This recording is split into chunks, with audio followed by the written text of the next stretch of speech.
is just fantastic. Boy oh boy, there's been a lot going on the internet. A bit more than I'd anticipated. Go figure, I go away for 3 days, and things start to kick off. Today should be a jolly good laugh, although I will admit there are some gaps in my knowledge. Gaps because I was away for 3 days, and having fun. It's a mythical concept, I know, but I was having fun. There was much whiskey and much chimkin. If that doesn't ring a bell, it's okay. The friend I was staying with had to remind me of this word the other day. Now, we're going to go first today, anyway, Monday, and look at what happened with Amberlynn Reid because, well, her dear darling feeder, Emily, Tommy, Hectic, whatever you want to call them, idiot, has been saying things, allegedly. I want to go through some of that, and then to a live stream Amber did. Now, Amber had announced recently she was going to do more membership streams and charging quite a lot for it, I might add, to do these streams on her channel for members, like the Beezers. Right, okay. But she also upped her fees on Cameo to a level that I don't see the point in. Unless, of course, Feeder Lynn Reid has been getting a bit too hectic away from the keyboard and is running out of money, which is what I firmly believe. So, I guess for the second time this month, we're going to look at Amber because I want to collect more information on Nick Recator for tomorrow. Ideally Recator, no guarantee. We'll start with the community posts and the Instagram stuff because it's the right place to go to from Emily, Tommy, Feeder, Hectic, bleh, that person. Before we go to Amberlynn's more recent stream. So Hectic Tommy had posted a number of statements onto what looks like Instagram. I want to stand up for myself and clear a few things up. One, I've never denied my preferences. For those who don't know, Hectic Tommy's preferences are equivalent to having a weighted blanket, or somebody that's so rotund they cannot stand. Amberlynn was fully aware of everything from the very beginning of our relationship. People are now using my preferences as an excuse to invade what little privacy I have left. Where's Rarity? Tommy, weren't you meant to be finding the cat? It's just a way for them to justify crossing boundaries and looking into my life far beyond what's appropriate. I'll be honest, it's part of that, but it's also part because of what Amber is and what she has created. You, Hectic Tommy, should have given that some due consideration before you decided you want to get busy with a wet market. They want to excuse doxing every small detail they uncover about me. I don't think it's discovering when a lot of it was in the news. Just because Amberlynn is a public figure doesn't mean I am. You were in the news once. Being with her isn't an open invitation for people to scrutinize my entire life. Sadly it is, because it's part of what this is. There should still be some level of respect. You're on the internet. That doesn't exist. This level of harassment speaks volumes about the people posting it more than any, quote, tea about me. The tea about you is remarkably simple. Firstly, you're a feeder. Amber wants to lose weight. You are somewhat antithesis to what she thinks she wants to be, when actually you're exactly what she needs to be. You to be, that is. I.e. someone that can stuff her up, fill her up good, and, well, clean her. No doubt, with your tongue. The tea on you is remarkably short. It really is.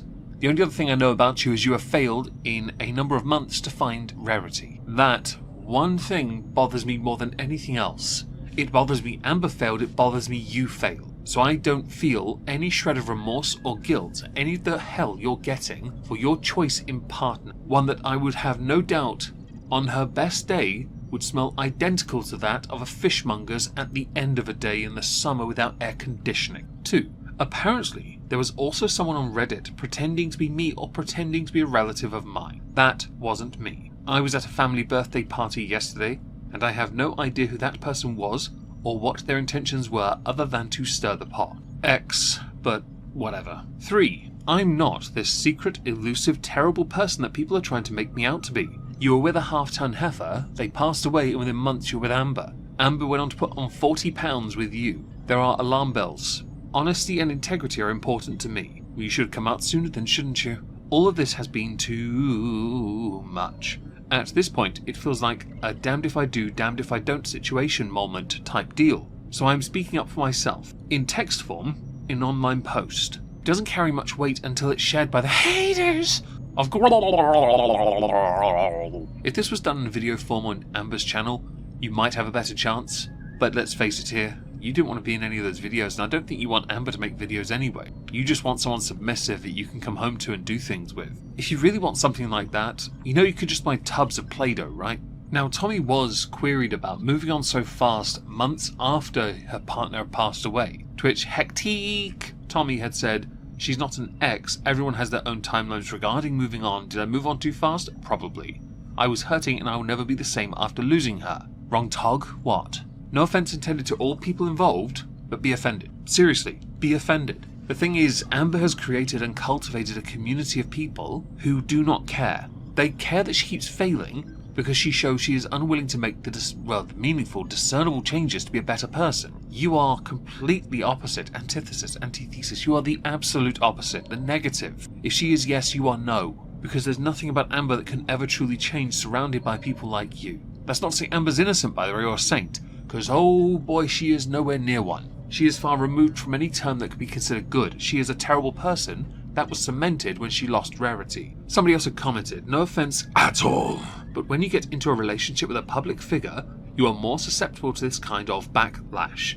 All of these people are invading your privacy because of the person that Amber is, and everything she gets herself into. Getting into a relationship with her comes with this kind of scrutiny. Reply, hindsight is 2020. Reply though, you're still not understanding. This is happening now. It's not hard to see what's going on, and doesn't take a lot of brainpower to see something clearly after it has happened. Another comment, but you're saying that ALR knew about your preferences when ALR has been denying it for months. Reply, I don't have control over what Amberlynn says or does. Now that's a query many had raised in videos where it seemed like Amber was reading from scripts and she had read one from you apparently. A statement from you when things started to kick off in Wisconsin, before Rarity went missing. In this, many believed Amber was just reading and regurgitating points that you approved, because you two argued so much. Didn't Alexis confirm that? Another person had said, serious question, what's the thrill of watching people eat? I know some folks like that, but I never understand the thrill. It's a kink,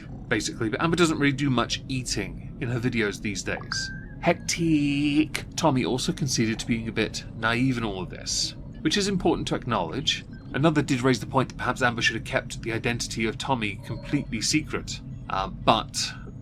Well, bit late for that really, isn't it? And we can only learn by making mistakes apparently, especially on the internet. In this case, Tommy's been, well, dragged through the mud, quite convincingly, conclusively, decisively. At this point, there is no going back for Tommy, right? Or Emily, I believe. The problem Emily or Tommy, hectic, will always have is that if they're ever associated with anyone online, they're going to be most known for getting with Amber and her dainty frame. Now, Amberlynn Reid did fire up a live stream, and during this live stream, she spoke about some of the hecticness in a stream titled Hi, again, broken heart emoji. Stream goes for about an hour. I'm going to play some clips that were shared to Twitter because they're the more important parts of those streams anyway. And yes, obviously the heartbreak part should provide enough context, but we do like ourselves a jolly good response now, don't we? Smash the like. It's a simple yes or no. Am I single? I don't know. It's good to see you live again. Thank you. What is wrong? Please tell us. I'm confused. And like, that's it. That's all I want to say about it. Well, that's not entirely true now, is it, Amber? You streamed for a whole hour. You want to talk about it, but you don't know how to do it in a way where you can control the narrative of it. See, that's always important with Amber. She doesn't like to share information if she's not in control of all of the information. Which is why when she does her, what she calls vlogs, I call Week Tea Recap Channel Crab, she alludes to things by saying she doesn't really want to talk about something, she's got a lot going on. As a vlogger, this seems like a bit of a fob, or fobbing off at the very least, but that is what Amber does. She wants to know, in that moment, she can control everything she says, so that everyone listening only listens to her. Because if anyone else gets to say, or if anyone else is in control of the information, she runs the risk of being outed as a liar, again. Runs the risk of more drama, which she needs, so she wants it. In fact, by her not saying much now, she allows for the drama to fester till it reaches that grand crescendo where she will be in control still, or not tell anyone the truth, much like the feeder PORN stuff that we've all been told about, and undoubtedly you've seen, many of you will have seen images of. Grim. Did we break up? Yes, we did. We did.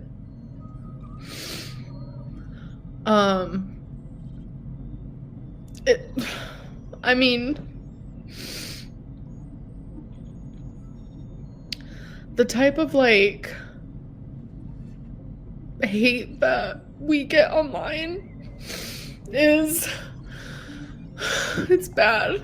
All of which is entirely of your own creation. Rather than accepting that and doing something to actively change, you won't. You just blame. Your relationship with Tommy was mostly offline. This is where my gripe resides. You seem to claim that this is all down to the haters, but that in and of itself is so far removed from the truth. We know this because when you two were dating, you barely uploaded any content. Barely. And when you did, you were clearly bickering every day. All the tears you claimed to have for Rarity being gone, you threw at the audience as if it was their fault. The reality was, you don't care about Rarity being gone. You spent the entire time arguing with whatever her name is. It. That's what you did. You spent the entire time arguing. It's why you still don't have Rarity, and apparently now you're single Lynn again, so you can go back to being Skanklin in 2025. What's interesting to me is you're going to at some point in this stream undoubtedly start to use your mental health as a shield, with no level of irony after you lambasted Zachary Michael for having poor mental health. Don't think anyone's going to forget that, and I have no doubt many of your haters will have told you this. I guess the main point here is, don't expect sympathy from a community of people that you cultivated that actively despise you because of your poor decisions and the bull that comes out of your mouth, which is the only thing that comes out beyond carbon dioxide because you are one hell of a vacuum. Genuinely. And, I can understand why, like, people can't handle it. Like, I get it. Like, it's rough. And I'm telling you, if I was capable of walking away from YouTube, then, like, literally, I would. Well, the funny thing here is you had litmus tested this, hadn't you? When you first went to Wisconsin, you barely uploaded any content in November. Barely anything at all. In fact, you uploaded so little, people had forgotten who you were. And because of that, you had no choice but to make as much content as you could in December, where you spent half the month telling your audience off for being your audience, crying about your cat being missing but not really caring, and then phoning it in only to go home to Oklahoma and finally cheer up, with all that guilt and pain off your shoulders. So you have tried it, but you failed at it. The problem you have is you are always somebody that has to be in control. Because of that, you need someone who is not like, well, Tommy. You need someone who can be as successful as Tommy, but well and truly submissive to your desires. Unless they are that, you are screwed. And you will never succeed on YouTube beyond this unless you change. Did you get a chance to talk it through together before ending it? No, I didn't see it coming. And no, we didn't get to, like, talk it through. It was like a final choice that she had. But we did talk after the fact. And she said she loves me and stuff, but, like, she doesn't deserve the hate. And I get it. I did get dumped for something that isn't my fault. Like, it's literally the craziest thing in the world. But when you really think about it, Amber, and be offended here, it is entirely your fault.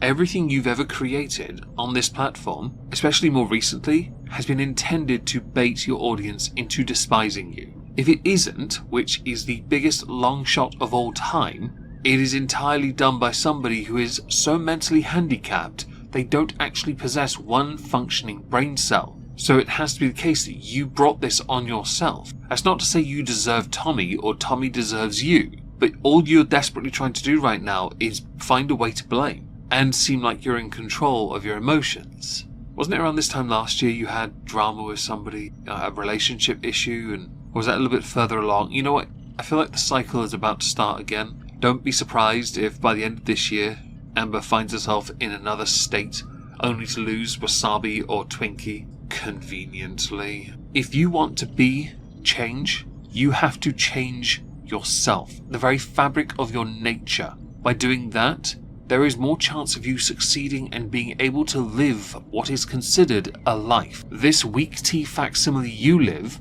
is entirely born out of your pride and your inability to shelve your ego long enough to be able to accept where you go wrong, where you need to change. Because if you do all of that, the haters will go. She broke up with me because of the hate, because of the harassment, because of the stalking. I do not hate her, I do not harass her, and I do not stalk her. So no, it is not my fault. I hear when it comes to the stages of grief, denial is in fact one of them, and in this instance, highly applicable. I don't condone any haranguing of people associated with you in the slightest. Of course I don't. But I will not lose any sleep over it because of your choices that led you down this path that brought you here in the first place. I mentioned your ego and pride in the last comment. You won't shelve them long enough to know how to play the sodding game on the internet. This whole landscape is politics based. If you refuse to acknowledge that, or actively participate in it to protect yourself and those you love, this is all that can happen from it. The future is guaranteed unless you learn where the lines are. People insulting you should really get a hobby. You're doing what you can. I hope I can show you love through the hate. You're perfect as you are. Thank you. That means a lot to me. Well, it's always nice to find the one or two odd, lovely comments in your chat, isn't it? Now, I did peruse the comments to the Hi Again livestream, and there are a number of prevailing themes, all negative towards you. On a livestream where you got 942 downvotes to 462 upvotes. No one can seem to find their sympathy bones. They believe that you have lost the love of your life yet again for the 6th time, and the next 2.5 weeks you'll have a brand new Timmy. Yes, your girlfriend recalled Timmy. Also, sarcastic remarks about, ruining your soft, gentle love. Tell me, do you actually move off that cushion? The one part you sit on surrounded by all those cushions? Because whenever I see videos of you these days, you're in the exact same spot every time. Almost as if you don't move. Strange really, isn't it? Now, as far as I'm concerned, I couldn't care less about the relationship of Tommy, Emily, Blair, Hectique, and Amberlynn in the slightest. However, I'm acutely aware that when it comes to blaming anyone else for what happens within the relationship, it comes from a place of insecurity. We know Amber and Tommy were arguing a lot away from this. So this is entirely the attempt of Amber, and I'd argue Tommy as well, to gaslight everyone else rather than accept the harsh reality that the instrument of their self-destruction, is when they look in the mirror themselves. It's important to acknowledge when you do something wrong, 100%. And in this, it can solely be placed at the feet of these two complete and utter dribbling smegheads. But go off, queens, and make your statements and blame everyone else for your failings, further proving that somehow your ego is going to prevail until reality finally kicks you in the teeth. And I don't mean a real person, I mean in the case of Amber when your health well and truly abandons you, which, if you don't lose that weight with your cheat code, will be sooner rather than later.